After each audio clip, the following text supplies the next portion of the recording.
प्रशासन को कड़े से कड़े शब्दों में ये मैं आगाह कर रहा हूँ कि अगर आपने समय रहते आज शाम या कल सुबह तक अगर प्रेस कॉन्फ्रेंस करके हमारे को उन गुनहगारों के बारे में नहीं बताया तो फिर उसका नतीजा लॉ एंड ऑर्डर बिगड़ेगा या जो भी घटनाएं होगी। प्रशासन आप अपनी नाकामी को स्वीकार करो और हमारे को कल इस समय तक उन अभियुक्तों के सुराग लगा के और प्रेस कॉन्फ्रेंस करके जिले के अधीक्षक पुलिस अधीक्षक साहब को एक प्रेस विज्ञप्ति जारी करनी पड़ेगी कल तक, नहीं तो फिर हम लोकतांत्रिक तरीके से और साथ ही जो हमारे युवा साथियों ने कहा है कि ईंट का जवाब पत्थर से और सिर गिराने की हमारे में इतनी कोशिश है कि आज तो प्रमुख आदमी है ये बराड़ा और ग्वार और बाजरे खेतों में पड़े रहे। हमारे को न्याय लेना है तो ये कुछ बीच में नहीं आएगा। दीपावली भी हम सड़कों पे मनाना जानते हैं और चाहे पुलिस प्रशासन हो पूरी तरीके से उन चोर उचक्कों लुटेरों और ये जो कल घटना की है ऐसे असामाजिक तत्वों से मिला हुआ है।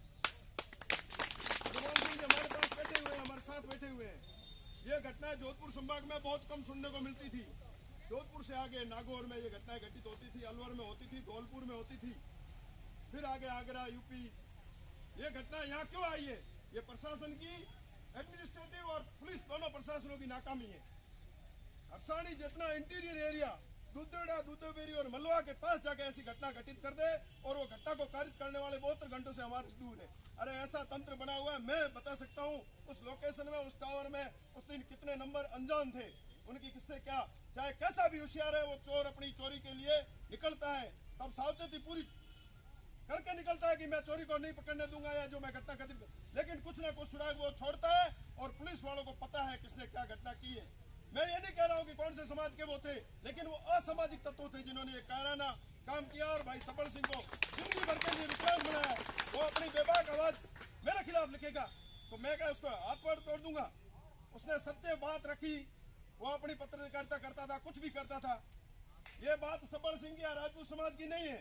ऐसी कैसी घटना भाई अमरा राम के साथ हुई, उससे पहले एक हमारा अर्जी निवेश था गोलिया निवासी, उनके साथ हुई, गुरु की नाम है तो जगदीश गोलिया के साथ हुई। बाड़मेर का प्रशासन इतना निष्क्रिय और निकम्मा हो गया है। उसके बाद एक हमारे प्रजापत समाज का भाई कमलेश था, उसके साथ एनकाउंटर हुआ।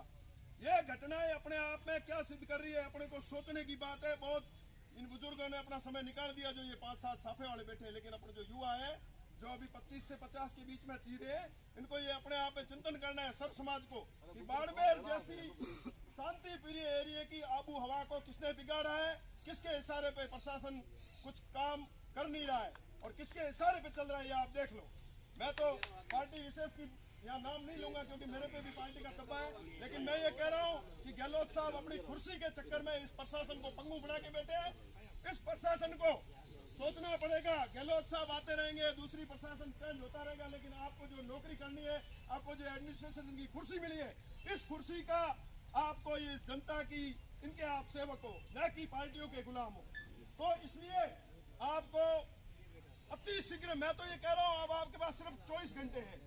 कल इस समय तक अगर आप उन गुनहगारों को पकड़ के नहीं लाओगे, अमरा राम का जो गुनहगार था उसको भी सहयोग से परसों पकड़ा है, वो भी एसओजी ने पकड़ा है। यहाँ के पुलिस तंत्र ने या प्रशासन ने कुछ नहीं किया। परसों उसी समय ये अखबारबाजी सेम उसी टाइम की घटना है, ये भी एक सहयोग है कि सबल सिंह के साथ घटना होती है और अमरा राम वाला जो अभियुक्त है उसको भी पकड़ती है।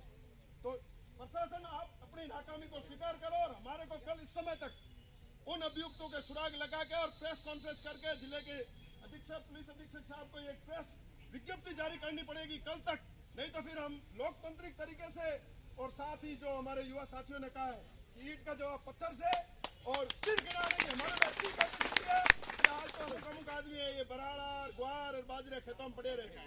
हमारे को न्याय लेना है तो ये कुछ बीच में नहीं आएगा। दीपावली भी हम सड़कों पे मनाना जानते हैं। पूरी तरीके से हमें पता है कि किसने घटना की है, लेकिन आप क्यों नहीं ओपन कर रहे हो?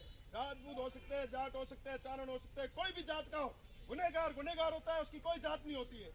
जो गद्दारी करेगा, उसके साथ में अन्याय करेगा या कोई गलत काम करेगा, उसकी लेखनी तो स्वतंत्र है। हमारे यहाँ 50-60 पत्रकार भाई बैठे हैं, वो लेखनी लिखेंगे।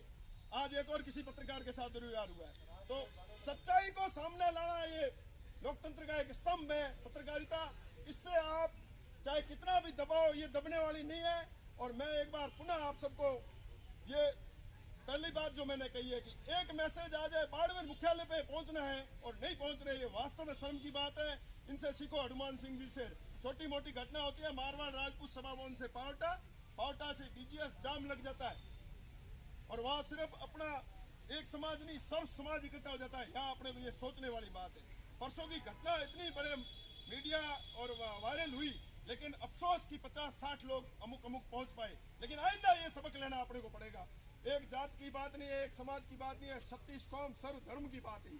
वास्तव में अपने को सबक लेना पड़ेगा और प्रशासन को कड़े से कड़े शब्दों में ये मैं आगाह कर रहा हूँ कि अगर आपने समय रहते आज शाम या कल सुबह तक अगर प्रेस कॉन्फ्रेंस करके हमारे को उन गुनहगारों के बारे में नहीं बताया, तो फिर उसका नतीजा लॉ एंड ऑर्डर बिगड़ेगा या जो भी घटनाएं होगी उसका नतीजा आप जितने के लिए तैयार रहना। जय हिंद, जय भारत।